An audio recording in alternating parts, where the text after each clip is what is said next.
Grabe, ang lakas na ni Kai Sotto ngayon. Meron kasi tayong nakitang old video ni Kai na sa isang training ay very raw pa siya. At sa mga nagsasabing wala siyang improvement, ay dapat nating tingnan ang video ito.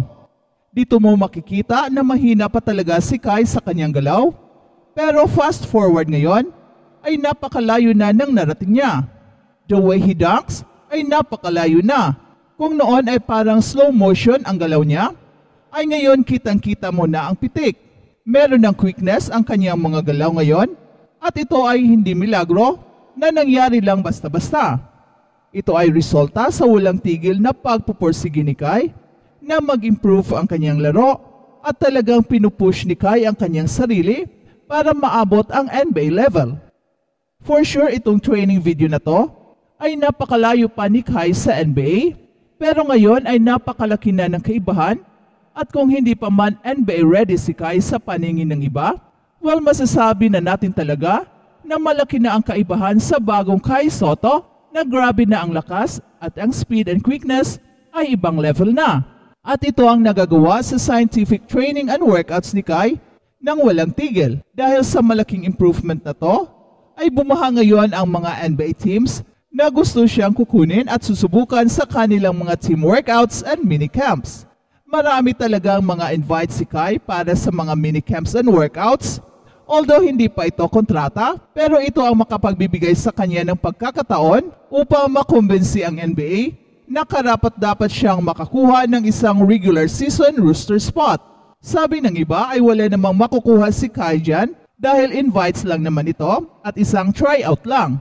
Pero dapat talagang dadaan si Kai sa proseso and from now, ito ang makapagbigay sa kanya ng guaranteed contract. Pero it's easier said than done. Kailangan talagang magpakitang gilas si Kai sa mga minicamps and workouts dahil sa ngayon, ito lang ang tanging paraan upang matutupad ang kanyang ultimate dream of playing in the NBA. Well, hindi ito madali, pero dahil fully prepared na ngayon si Kai, ay malaki ang possibility na makuha niya ang kanyang ultimate dream. At kung hindi man makapaglaro si Kai sa NBA, ay hindi rin naman mabaliwala ang kanyang pagpupursige dahil siguradong pag-aagawan siya sa Japan B-League. Besides, maglalaro rin si Kai sa Gilas and he is expected to lead Gilas versus Latvia and Georgia with the hope of qualifying sa Paris Olympics. And speaking of Gilas, ay nagpahayag si Renz Abando ng kanyang kagustuhan na maglaro para sa Olympic qualifying tournament dahil wala siyang team at isang tawag lang daw ay kakasana siya sa Gilas. In fact, his calendar have been favorable. He would have taken the shot at joining the NBA minicamp.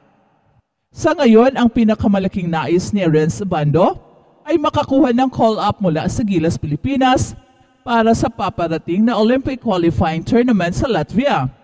Ang 26 years old na si Renz Abando ay isang mahalagang bahagi para sa Gilas sa FIBA World Cup noong 2023. Siya ay nagbigay buhay sa depensa habang naging panganib rin sa opensa. At nais niyang muling gampanan ang role na ito. He's ready if needed. Espiritu said of Abando, who is currently in the Philippines to rest and recharge. Pero it remains to be seen kung tatawag ba talaga si Coach Tim Cone dahil kahit na kumpirmadong hindi maglalaro si Jamie Malonzo, ay si Japit Aguilar na ang ipinasok ni Coach Tim Cone. Kaya I really doubt kung matatawagan si Renz Abando unless magkaroon ng isa pang injury sa ating mga guards. Shot clock 残り7秒です。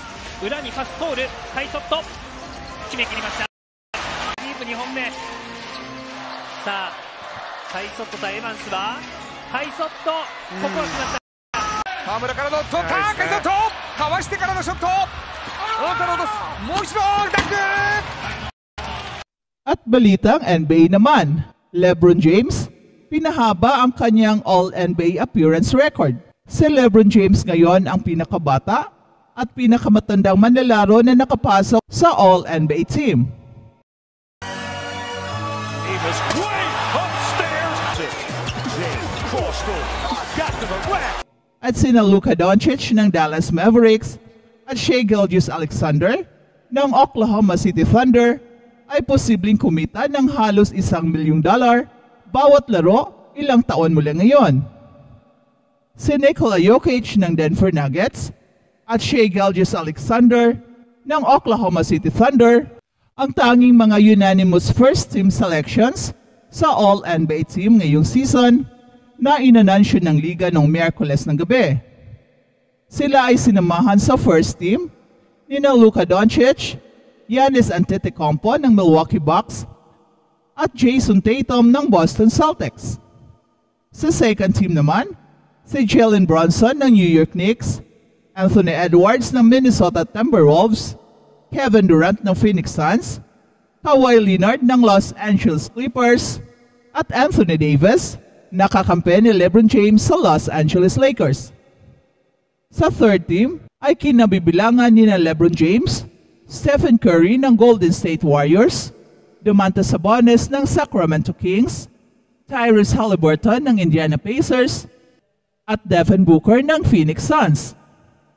Simula ngayong season, binago ng NBA ang mga patakaran at pagboto para sa All-NBA at hindi na ito nakabase sa posisyon. Hindi tulad ng dati na may 2 guards, 2 forwards at 1 center sa bawat team. Isang formula mula pa noong 1950s. Kailangan ding maglaro ang mga manlalaro sa minimum na bilang ng mga laro para maging eligible sa award consideration mula sa panel ng 99 broadcasters at writers na nagsilbing voting panel. LeBron James, very deep. Gets Caron Butler. LeBron raise up on 3 seconds left in the quarter. LeBron James hanging in the air.